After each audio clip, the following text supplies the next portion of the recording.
Alright, my name is Ray Coulier. I'm Joel Ballou. And we're going to present to you on Addus Homecare. So our recommendation, we kind of changed our investment thesis from our screener because we weren't really happy with the companies that we came. So we're looking for an established healthcare company with emerging growth opportunities, along with aggressive growth strategies. So with Addus, we have three main points that we're going to talk about why we think they're a good investment for our civic portfolio. So the first one is a strong growth strategy. Fragmented industry and non-skilled workers will be allowed to work in home care services, and obviously we are recommending a buy. So basically, what is Addus? So when you look at their company mission statement, it's providing cost-effective care and assistance that gives people the freedom to remain in their homes. So when looking at this, they have three segments that they provide services for. So personal care, that's kind of their most long-term one. It's kind of daily living stuff. So that's like helping people eat, get dressed, brush their teeth, feed them, stuff like that. Then they have hospice and home health. These are both kind of short-term, be about 3 to 6 months. Hospice is nursing care, social work, spiritual counseling, stuff like that. Home health is going to be after surgery or an illness, and the life expectancies of people in that is like anywhere from 6 to 9 months. So people who are not in very good condition. Right here is just kind of where their services are. So you can see they're heavy in New Mexico and in Illinois right now. Some recent companies they acquired. Most of their consumers are dual eligible for both Medicare and Medicaid. They operate in 24 states with around 160 offices. So the size of each segment, when they first started as a company, you'll see that their personal care was their main goal as a company. So that brings in 95% of their current revenue. In New Mexico, they just got into the hospice and home health segments with acquiring a couple companies. So right now they're kind of small in that area, as it only brings in 5% of their total revenue. So for our valuation, they're currently trading around $66. This graph shows in about 2018 they kind of broke away from the S&P 500 as they were kind of right with it for since it became an official company. We weighted their free cash flow to firm at 0% because they have a pretty aggressive strategy acquiring companies because they have lots of cash. So they don't use very much debt at all to finance any of their operations, which means we left free cash flow to equity about 60% because they have a lot of free cash flow to be an aggressive company and make these acquire these companies. And then their relative valuation, looking at their comps, about 3 of 5 we selected are bigger in market cap with relatively close PEs to them. So we see that there's even more room to grow for them over those comps, even though they are bigger in market cap. So it gave us our target price of about $94, which is roughly $30 more than what they're currently trading at. So like I said, when they initially came a company in about 2009, their initial growth was to focus on personal care services. And then about 2016 they changed, they released their 3 phases to how they want to transform as a company. And in 2016 that's when they got a new CEO. So he wanted to complete cost-cutting programs to optimize operations.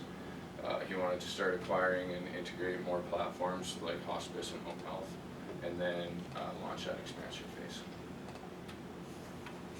So currently, they just released their 10K about 4 days ago. This was kind of their growth strategy. So they want to be organic. They're in places that they think population is going to be growing, which is going to increase demand for their products. Then they want to use hospice, and they want to use that to leverage their personal care platform by acquiring companies in hospice and getting into that industry, and then they can kind of feed off that with personal care in their other segments. We're going to talk about this more, but acquiring more and more companies in those 3 segments. And then Medicare Advantage, Joel's going to get into that later. Yeah, so for their acquisition pipeline, they first started with cutting out all parts of their businesses that they didn't think were going to be able to grow. They were in locations where the projected elderly population wasn't going to see significant growth. So right now they have established and implemented an acquisition integration platform. So they're looking for companies that are currently undervalued, and right now there's a lot of them. There's 1,800 home care businesses in the United States right now, and they are one of 5 that are publicly traded, only one of the 5 largest ones. So they began their expansion phase. They had 3 acquisitions that were completed in 2018, and they had 2, I believe, that were completed in 2017, and they've already begun to profit off of those. And as for 2019, they've been approved for $142.9 million in borrowing. This is because they've been paying off their debts really quickly, and their credit is very well. They also have $70.4 million cash on hand right now that they're going to use for acquisitions. Alright, so kind of their strategy when acquiring companies, they want to go to growing markets, so like I said, Illinois, New Mexico. In the next 15 years, New Mexico's population of people 65 and older is supposed to grow 62%, and in Illinois it's going to grow 36%. So they identified those as some of where demand is going to be high. They want companies that are undervalued and are going to add to them right away. They want to go to states that the market can be dominated. They want to be the one that controls all of it in the state. They don't want to go somewhere that maybe this area is already owned by a certain company already. And then they want to expand services once one is established in an area. So if they establish as a leader hospice, then they want to move into personal care. If they have personal care already dominated, they want to move into their other ones. So looking at the companies that they acquired in the last 3 years. So VIP Healthcare Services, that is going to be out of New York. They haven't fully acquired yet. They're going to acquire it in 2019. Their second quarter is when it's set to be done. This company brings in $50 million in revenue, which will bring their total revenue in the state of New York to $110 million. Lifestyle Options. When looking at this, it's a private pay company, so that's going to be for people who aren't eligible for Medicare and Medicaid. They pay privately for that service, and that's going to be in Chicago. They bought this company. It's pretty small. They paid cash for it all, $4.1 million. Addus Homecare. They paid $23 million for this, and last year it brought in $20 million of revenue. This made them the largest provider for personal care in the state of New Mexico when they acquired this company. And then looking at Arcadia, they paid $19 million for this company. They brought in $50 million in revenue, and that gave them entry to 2 new states in Florida and Wisconsin. They had 26 locations through 10 states. And then finally, Ambicare, their logo is on the side here, but they bought that company. They paid $40 million for it, and it brought in about $60 million in revenue, and that offers in all 3 segments of their company in New Mexico, and made them the largest hospice provider in the state of New Mexico.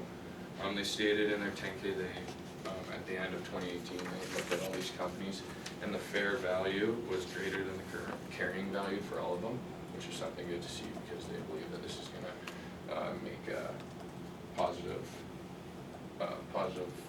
growth to their company right away. So one of the biggest upsides of this company is that it's currently in a fragmented industry. So previously there's been low barriers to entry. It's been really easy for companies to get into the home care business. There weren't a lot of regulations surrounding it. So there's been a lot of companies. There's currently, as I said earlier, 1,800 companies, and they're all very small. So the government has been moving in and placing in new regulations, including licensing, registration, standards of practice, technology requirements, and visit requirements. So this is basically pushing out the smaller players and leaving them up to be purchased and leaving their market share up for the larger companies, which is what the government wants so that there can be an increased efficiency.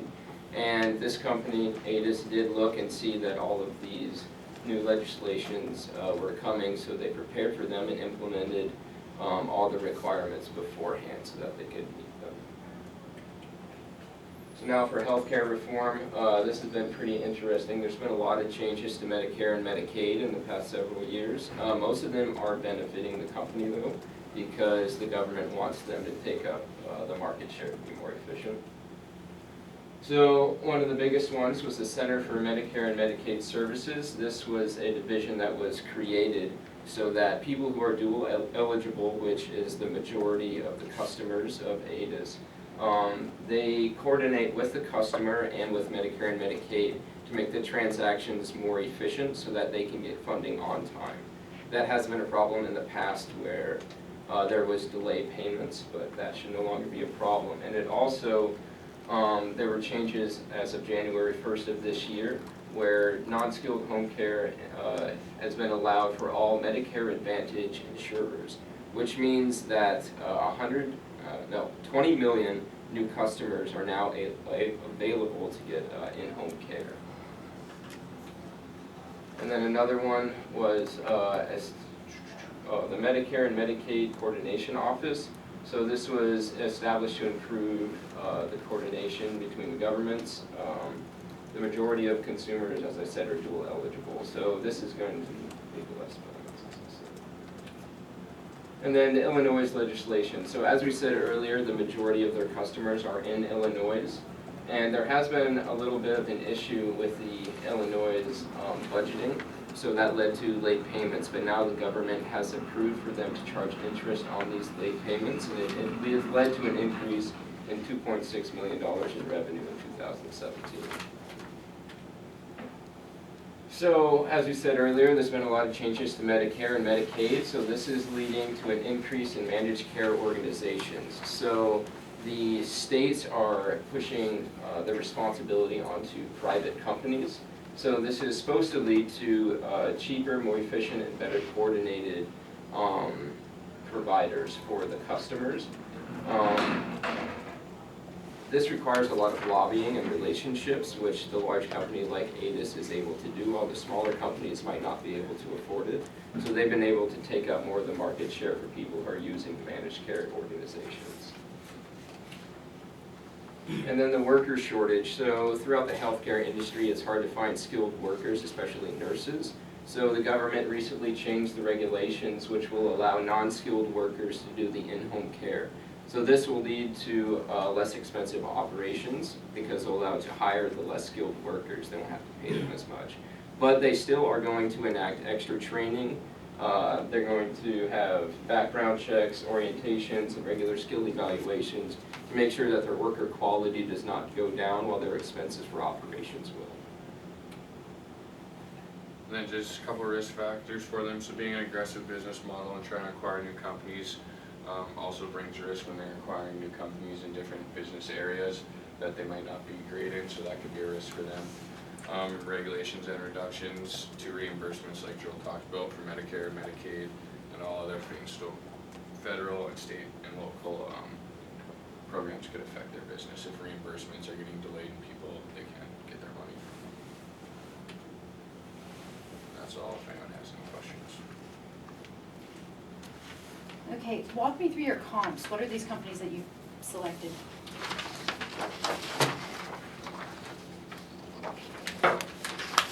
So looking at this industry,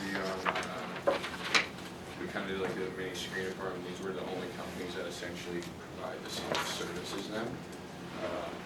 Technically, I looked at more or less the competition when I looked at like nursing homes and stuff, but job homes. Yeah, so these are the only companies that are classified underneath the same industry. So they all provide the same services, and these are the only big players at all. There aren't any others that are competing with them.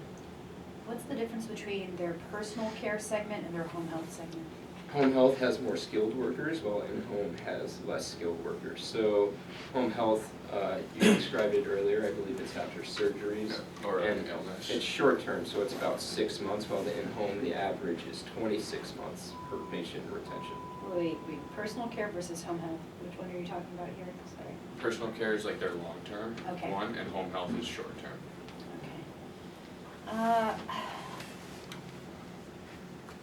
You guys talked a little bit about Medicare, Medicaid. One policy shadow that I think might hang over a business like this, especially if a lot of their clientele is paying with Medicaid, is the possibility that Medicaid expansion might be rolled back. And that's one thing that's been like threatened several times under this administration and may actually happen if any sort of like new healthcare reform goes through. Yeah, the only reforms so far have been increasing the market that's available to them, making people under, we said the Medicaid Advantage program, it added 20 million people who are available to use their services. We haven't seen anything so far that would cause a reduction in that market. so there are two key states, both New Mexico and Illinois were states that expanded their Medicaid, and those is basically making those programs available to higher income consumers. And it might be something to look into to see like how that company might be affected if that gets rolled back, because that's one thing that's been discussed and has some decent probability of passing at some point, the rollback of that expansion. So we should look for, Just if there's any discussion of basically how many of their consumers come from that particular segment. There's income requirements. Anyone that was above a certain threshold was eligible for Medicaid under the expansion, but was not previously eligible. So just see how many of it might be a difficult ask to figure this out, but I'm sure there's some data, and I bet if you look through some of their like investor relations calls, they probably talked about it, because this is probably a big issue for them. What about, have they had any litigation or any issues, because that's ongoing concerns around nursing homes and a lot of like care services for the elderly, where you have unskilled labor that they haven't had any elderly problems with abuse that so issues. far. No? I looked that up. But as we stated earlier, they now have the ability to hire more non-skilled workers, so that could possibly become an issue. Okay. But they are implementing training to try to negate that. So, looking at what you put here under capital structure, you gave a number for their current long-term debt. Why didn't you include like their actual long-term debt amount? What was the logic? I think this is just kind of showing they don't have much debt. Wouldn't it be more effective to actually show how much debt they had, not how much is coming due this year? Yeah, that probably would have been more effective. Has their goodwill been impaired in the past? Yeah, I looked that up today, that their goodwill, because I was trying to figure out goodwill last night, and it said that their 10K has been impaired, and then it said that they valued all their companies, and that their fair value for their companies is greater than their carrying value for the companies they acquired in 2018, 2017, and 2016. Okay. I just look at that and think about this, if it's a company that's growing aggressively through acquisition, if they have a history of goodwill impairments, it's not just like 1 year where there was one bad acquisition and there was a write-off, I would look and see if there's a pattern there. Okay. Questions from the class? Charles? Yeah, did they have an average income or revenue by facility or by bed in a given state? So they charge by hour. Okay. So their hourly fees that the customers are paying, and they do, it's $18 and 40-some cents an hour on average. Yeah, billable hours is what's called. And that has been consistently growing over the past 4 years.